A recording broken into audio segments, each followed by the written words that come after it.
लग्नाचे दागिने म्हणजे श्रीमंत पेशवाई दागिने, नाशिकचे सुप्रसिद्ध सराफ मयूर अलंकार सराफ। ताज्या बातम्यांसाठी नाशिक न्यूजच्या YouTube चॅनलला सबस्क्राइब करा आणि बेल आयकॉनला प्रेस करा।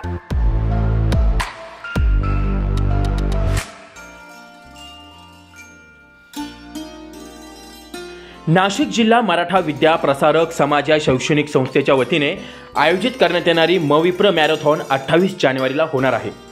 या मॅरेथॉनमध्ये महाराष्ट्रासह राजस्थान, कर्नाटक, हरियाणा, पंजाब आदी राज्यातील खेळाडू सहभागी होणार आहे। ही मॅरेथॉन सर्वांसाठी खुली असणार असल्याने जास्तीत जास्त खेळाडूंनी आणि नाशिककरांनी या मॅरेथॉनमध्ये सहभागी व्हावं असं आवाहन संस्थेचे सरचिटणीस ॲडव्होकेट नितीन ठाकरे यांनी केलं आहे।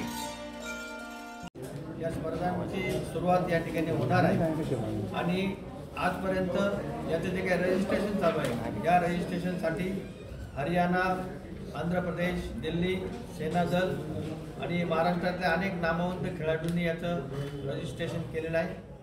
मागच्या मॅरेथॉनला जेवढं रजिस्ट्रेशन होतं त्याच्यापेक्षा जास्त रजिस्ट्रेशन यंदाच्या मॅरेथॉनसाठी झालेलं आहे। त्यामुळे मी आणखीनही नाशिककरांना आणि सर्वांनाच विनंती करेन, विद्यार्थ्यांना, सर्व नागरिकांना, की आपणही या स्पर्धांमध्ये सहभागी व्हावं। अजूनही याचं रजिस्ट्रेशन चालू आहे, ऑनलाईन पद्धतीने आणि ऑफलाईन पद्धतीने याचं रजिस्ट्रेशन चालू आहे।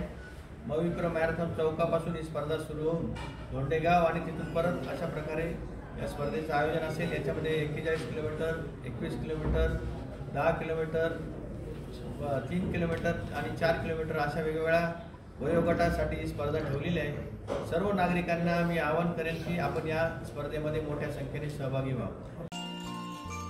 एशियाई हॉकी सुवर्णपदक विजेते आणि चक द इंडिया फेम मीररंजन नेगी यांच्या प्रमुख उपस्थितीत हे मॅरेथॉन सुरू होणार आहे।